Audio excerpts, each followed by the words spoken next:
Hi friends, आमी झुमा और आपनारा देखছেন नेचार फरएवर चैनल। नेचार फरएवर चैनेले आरो एक नतून भिडियोते आपनादेर सबाइके जानाई स्वागत। आज के आमरा नार्सारी थेके किने आना गोलाप गाछके किभाबे बाड़ीते टबे प्रतिस्थापन करते पारी सेटा देखे निते चलेछि। एखन नार्सारीते अनेक धरनेर गोलाप गाछ अवेलेबल। जारा आमरा गोलाप प्रिय मानुष तारा चाइले नार्सारी थेके निजेर पछंद मतो गोलाप गाछ किने आनते पारी एबं बाड़ीते एने नतून टबे प्रतिस्थापन करे दिते पारी।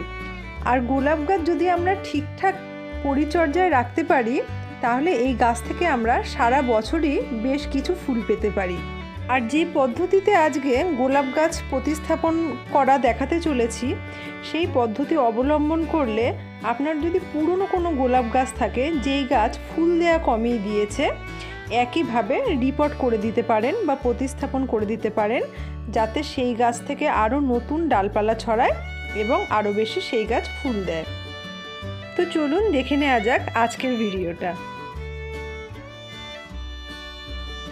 तो गोलाप गाछ प्रतिस्थापनेर जोन्नो साधारण माटिर साथे आमरा मिशिए नेब 20% बाली एबं किछुटा नुड़ी पाथर, तार साथे मिशिए नेब 30% भार्मी कम्पोस्ट।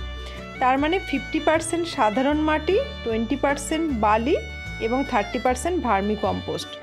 आपनादेर काछे जोदि पुरानो गोबर सार अवेलेबल थाके सेटाओ मिशिए निते पारेन। एरपर एते मेशाচ্ছি bone meal dust, skimmed bone मिल।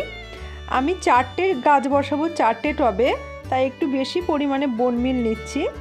একটা 8 থেকে 10 ইঞ্চি টবের জন্য এক মুঠো বোন মিলই যথেষ্ট।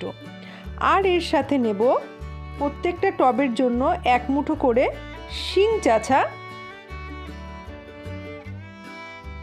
এই সব কিছুর সঙ্গে মিশিয়ে নিচ্ছি কিছুটা নিমখোল ডাস্ট।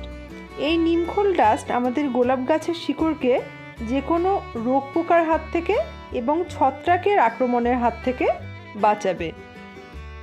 এই সমস্ত উপকরণকে আমরা একসাথে মিশিয়ে নেব। এই যে মাটি বানানো হলো এই মাটির মধ্যে গোলাপ গাছের প্রয়োজনীয় সমস্ত খাদ্যই ও পেয়ে যাবে। গাছ প্রতিস্থাপনের পরে আরও একটা উপাদান এই গাছ মাটিতে আমরা অ্যাড করতে চলেছি।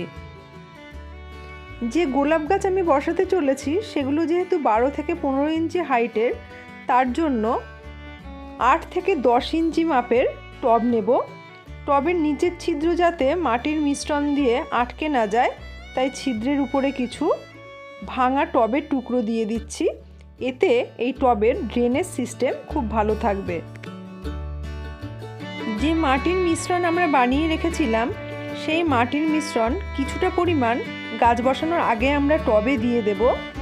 তারপরে গোলাপ গাছের চারাটাকে আমরা এর মধ্যে বসিয়ে দেব। নার্সারির থেকে যে চারা আমরা কিনে আনি দেখা যাবে যে মাটিতে সেই গাছ বসানো থাকে তাতে সারের উপাদান খুবই কম থাকে।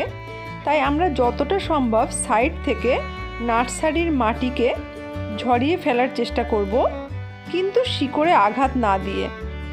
যখন নতুন শিকড় আমাদের এই নতুন মাটির মিশ্রণে আসবে এবং সেই শিকড় খাদ্য পাবে, গাছের বৃদ্ধি আমরা খুবই ভালোভাবে লক্ষ্য করতে পারবো।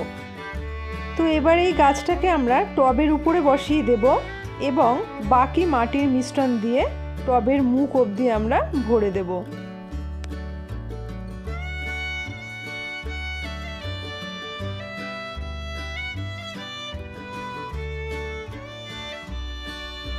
এই একই পদ্ধতিতে অন্য গাছগুলোকেও আমি একের পর এক টবে বসিয়ে দেব।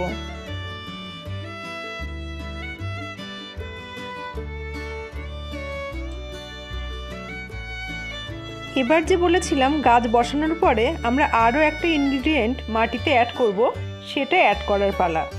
আমরা গাছের টবে দিয়ে দেব এবার সিউইডের গ্র্যানিউলস, যা মাইক্রোনিউট্রিয়েন্টসের কাজ করবে।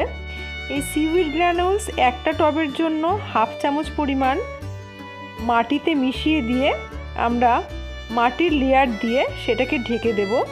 যত আমরা গাছের গোড়ায় জল দিতে থাকব এই সিউইড গ্র্যানুলস মাটির সাথে মিশে যেতে থাকবে এবং গাছের শিকড় এর থেকে পুষ্টিতত্ত্ব সংগ্রহ করতে থাকবে আর খুব সুন্দরভাবে বেড়ে উঠবে।